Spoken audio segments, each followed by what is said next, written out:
अस्सलाम वालेकुम नाज़रीन, आप देख रहे हैं पैगाम औलिया चैनल। ख्वाजा गरीब नवाज़ का उर्स आने वाला है, लेकिन क्या आप जानते हैं कि आखिर उर्स क्यों मनाया जाता है? इस उर्स का मतलब क्या होता है और सरकार गरीब नवाज़ का उर्स कब से मनाया जा रहा है? आखिर ये उर्स मनाया क्यों जाता है? उर्स का असल मकसद क्या होता है और उर्स का असल मतलब क्या होता है? नाजरीन, ऐसे बहुत सारे सवाल आपके जहन में भी बहुत बार उथल पुथल करते रहते हैं, जिनके जवाब आपको मुकम्मल तौर पर नहीं मिल पाते हैं, जिस वजह से कई बदअकीदा लोग और कई ऐसे लोग जिनका औलिया अल्लाह पे यकीन नहीं है, वो लोग आपको परेशान भी करते हैं, जिनको आप भी जवाब देना चाहते हैं। तो ये वीडियो बिल्कुल आप ही के लिए है। दोस्तों, सरकार गरीब नवाज रहमतुल्लाहि ताला अलैह की ज़ात बबरकत से तो हर कोई वाकिफ है। उन्हें हिंदुस्तान के बादशाह, वाली हिंद, अताए रसूल, ख्वाजा ख्वाजगा, गरीब नवाज और न जाने अलग अलग कितने नामों से ही पुकारा जाता है, अलकाबों से पुकारा जाता है। आप शहंशाह हिंद हैं, ये बात हर इंसान तस्लीम करता है, सिवाय उन लोगों के जो लोग नफरत की दुनिया में जीते हैं। सरकार गरीब नवाज ने अपनी पूरी जिंदगी खिदमत खल्क, इंसानियत की खिदमत करने में और मोहब्बत और अमन सुकून फैलाने में लगा दी, लेकिन आज भी लोग उनके बारे में तरह तरह की अफवाहें उड़ाते हैं। बहरहाल दोस्तों, सरकार गरीब नवाज रहमतुल्लाह अलैह या हज़रत मोइनुद्दीन चिश्ती रहमतुल्लाह अलैह का उर्स उनकी वफात यानी डेथ एनिवर्सरी को मनाने का एक मुबारक तौर तरीका है।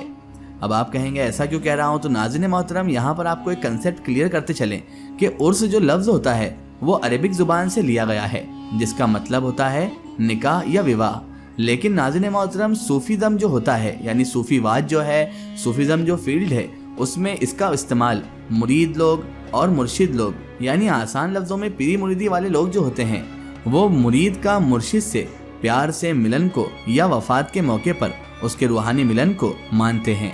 यानी उर्स का मतलब होता है अपने महबूब हकीकी से, अपने मालिक हकीकी से जा मिलना, जो कि एक वली अल्लाह की ज़िंदगी में जब ज़ाहिरी तौर पर कज़ा का फरिश्ता, मौत का फरिश्ता उनके पास आता है और वो उसे लब्बैक कह देते हैं, जब होता है, और इसी को इसीलिए उर्स कहा जाता है। नाज़रीन मोहतरम, सरकार गरीब नवाज रहमतुल्लाहि ताला अलैह ही नहीं बल्कि इस दुनिया में जितने भी औलियाए कराम और जितने भी बुजुर्गाने दिन गुजरे हैं, उन सभी का तरीका है उर्स वाला। उर्स का मनाना सूफी सिलसिलों में यानी ऑर्डर्स में एक ट्रेडिशनल अमल है। ये एक मौका है जिससे लोग उन बुजुर्ग की रूहानियत को याद करते हैं और उनके बताए हुए रास्ते को, उनकी तालीमात को और उनकी खिदमत को याद रखकर उनकी अदाबियत में अमल करते हैं। अब रही बात सरकार गरीब नवाज रहमतुल्लाह अलैह के उर्स की, सरकार गरीब नवाज रहमतुल्लाह अलैह के उर्स में भी यही अमल होता है और जो सालों साल से, सैकड़ों साल से रस्म रिवाज चले आ रहे हैं, उन्हें मनाया जाता है। जैसे कि महफिल सिमा, लंगर का तकसीम करना, नौबत बजना, तोप छूटना और ऐसी बहुत सारी वहाँ पर रस्में हैं जो अदा की जाती हैं। चाहे अब लोग उस पर फतवे लगाएं या लोग उसको बुरा भला कहें, लेकिन आज से तकरीबन जब ये लोग फतवे लगाने वाले पैदा भी नहीं हुए थे, उससे भी कई सैकड़ों साल पहले से ये रस्म रिवाज चले आ रहे हैं। क्या पहले आलिम लोग नहीं हुआ करते थे? बादशाह अकबर, बादशाह औरंगजेब, ये लोग इतने सारे आलिमों को अपने साथ रखते थे। जब इन लोगों ने उन चीज़ों पर फतवे ना लगाए तो आजकल के मौलवी मुल्ला होते ही कौन है? दूसरी बात यह कि उर्स जो होता है वो तो हर बुजुर्गाने दीन का मनाया जाता है, और जहाँ एक तरफ हमारे उल्मा लोग बुजुर्गाने दीन को तो मानते हैं लेकिन उनके उर्स की रसूमात में शरीक भी नहीं होते और उन पर उल्टा फतवे लगा देते हैं। बहरहाल नाज़रीन मोहतरम, यहाँ पर आपको बताते चले कि उर्स का मनाना सूफियों का तरीका है, बुजुर्गों का तरीका है, मौलवी मुल्लाओं का नहीं है। शायद इसीलिए भी मौलवी हजरात को इससे तकलीफ होती है। बहरहाल हिंदुस्तान में, बर्रे सगीर में इतनी सारी दरगाह शरीफ पर, चाहे वो महबूब इलाही हों, चाहे ख्वाजा कुतुबुद्दीन बख्तियार काकी हों, चाहे बाबा फरीद रहमतुल्लाहि ताला अलैह हों, साबिर पाक कलियरी हों, हर जगह ही उर्स का तरीका अलग अलग होता है। और उसी तरह सरकार गरीब नवाज रहमतुल्लाह अलैह में भी एक तरीका अलग है। सारी तकरीबात को एक वीडियो में बताना तो नामुमकिन सी बात है। हम आपको यहाँ पर उर्स की तफसीर बताने आए हैं। नाज़रीन मोहतरम, सरकार गरीब नवाज रहमतुल्लाह अलैह के उर्स में भी सूफियों के उसी तरीके को, उसी ट्रेडिशन को फॉलो किया जाता है। ये एक मौका है जिससे लोग ख्वाजा गरीब नवाज रहमतुल्लाह अलैह की रूहानियत को याद करते हैं और उनके टीचिंग्स को यानी उनकी तालीमात को, उनकी खिदमत को याद रखकर उनकी अदाबियत में अमल करते हैं। लोग दरगाह पर ज़ियारत करते हैं, इबादत करते हैं, अल्लाह तबारक व तआला से दुआएं मांगते हैं। महफिल सिमा का आगाज़ होता है और लंगर, फ्री कम्युनल मील्स दिया जाता है। दोस्तों, दरअसल उर्स का मनाना सूफी ट्रेडिशन का हिस्सा है जिसमें रूहानियत, मोहब्बत और इंसानियत का पैगाम दिया जाता है। عرس ایک کمیونل سیلیبریشن بھی ہوتا ہے جس میں لوگ مل کے خوشی اور بھید بھاؤ کو دور کرتے ہیں۔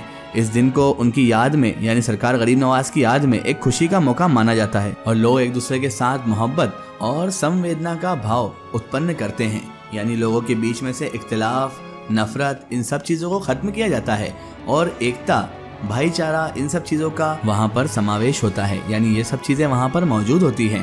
عرس کے دن درگاہ کے آس پاس محفلیں، کلاموں کی آواز گونجتی رہتی ہے جس سے ایک روحانی اور ایک پرفیض ماحول بھی بنا رہتا ہے۔ یہ ایک ایسا وقت ہے جب لوگ خواجہ غریب نواز رحمۃ اللہ علیہ کی شفقت اور رحمت کو محسوس کرتے ہیں اور اپنی زندگی کو ان کی تعلیمات کے مطابق سجاتے ہیں۔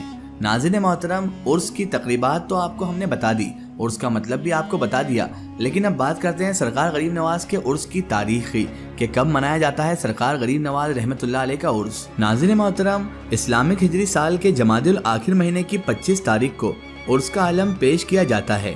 اس کے بعد جو اس مہینے کی چاند رات ہوتی ہے اسی دن جنتی دروازہ کھول دیا جاتا ہے۔ ناظرین محترم، جنتی دروازہ سرکار غریب نواز رحمۃ اللہ علیہ کے آستانے کے پاس ہی موجود ہے اور عقیدت مند اور کئی بزرگوں کا ایسا ماننا ہے، پرانے لوگوں کا ایسا ماننا ہے کہ جو اس دروازے میں سے گزر جاتا ہے سرکار غریب نواز رحمۃ اللہ تعالیٰ علیہ اس پر اپنی خاص نظر کرم فرماتے ہیں۔ ناظرین محترم، جمادی الاخر مہینے کا چاند دکھنے کے بعد رجب کا مہینہ سٹارٹ ہو جاتا ہے اور رجب کے مہینے کی 1 تاریخ کو ہی عرس کا آغاز ہوتا ہے اور عرس کا آغاز ہوتے ہی لوگوں کا جماوڑا سرکار غریب نواز رحمۃ اللہ علیہ کے چاہنے والے، ان کے دیوانے درگاہ شریف کی طرف جوگ در جوگ جمع ہونا شروع ہو جاتے ہیں۔ عرس کے درمیان روز محفل سما کا آغاز ہوتا ہے، روز لنگر بھی تقسیم کیا جاتا ہے اور اسی کے ساتھ ساتھ مزار شریف کو ہر روز غسل بھی دیا جاتا ہے۔ اس کے بعد لگاتار 6 دن تک یہ عرس مبارک چلتا رہتا ہے اور اس کے بعد 6 رجب کے دن گل شریف کا پروگرام رکھا جاتا ہے اور اس کے بعد جنتی دروازہ جو کھلتا ہے وہ معمول کر دیا جاتا ہے، یعنی بند ہو جاتا ہے۔ ناظرین محترم، رجب کے مہینے کی سب سے خاص بات یہ بھی ہے اور سرکار غریب نواز رحمۃ اللہ علیہ کے آستانے کی سب سے خاص بات یہ بھی ہے کہ آپ کا عرس یعنی آپ کے وصال کی تاریخ بھی اسی مہینے کی ہے اور آپ کی ولادت یعنی پیدائش کی تاریخ بھی اسی ماہ مبارک کی ہے۔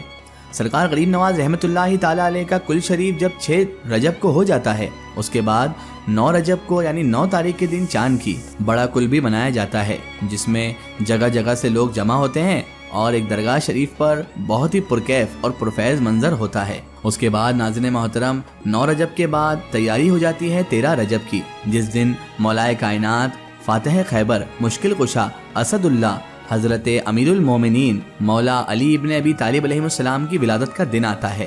13 رجب کو یہ پروگرام بڑی زور و شوروں کے ساتھ درگاہ خواجہ غریب نواز رحمۃ اللہ تعالیٰ علیہ میں منایا جاتا ہے، کیونکہ مولائے کائنات مولا علی مشکل کشا شیر خدا حضرت روا کرم اللہ وجہ الکریم غریب نواز رحمۃ اللہ علیہ کے جد امجد بھی ہیں۔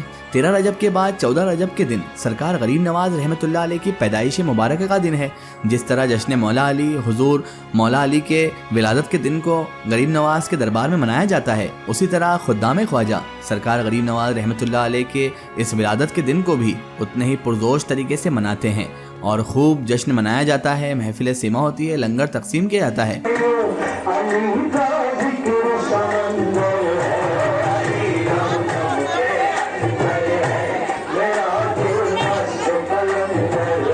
ہر خدام اپنے اپنے حساب سے الگ الگ تبرکات تقسیم کرتے ہیں اور درگاہ شریف میں ایسا ماحول رہتا ہے کہ واقعی وہاں کا منظر دیکھ کر خود بخود دل کہہ اٹھتا ہے سبحان اللہ۔ اور اس طرح ناظرین محترم سرکار غریب نواز رحمۃ اللہ علیہ کا عرس کا جو مزمہ ہوتا ہے وہ 14 رجب کے بعد آپ کی پیدائش کے دن کے بعد ہی تھوڑا کم ہوتا ہے۔ تب تک تو بھیڑ ایسی لگی رہتی ہے جیسے مانو سرکار غریب نواز رحمۃ اللہ علیہ کا عرس ابھی بھی جاری ہے۔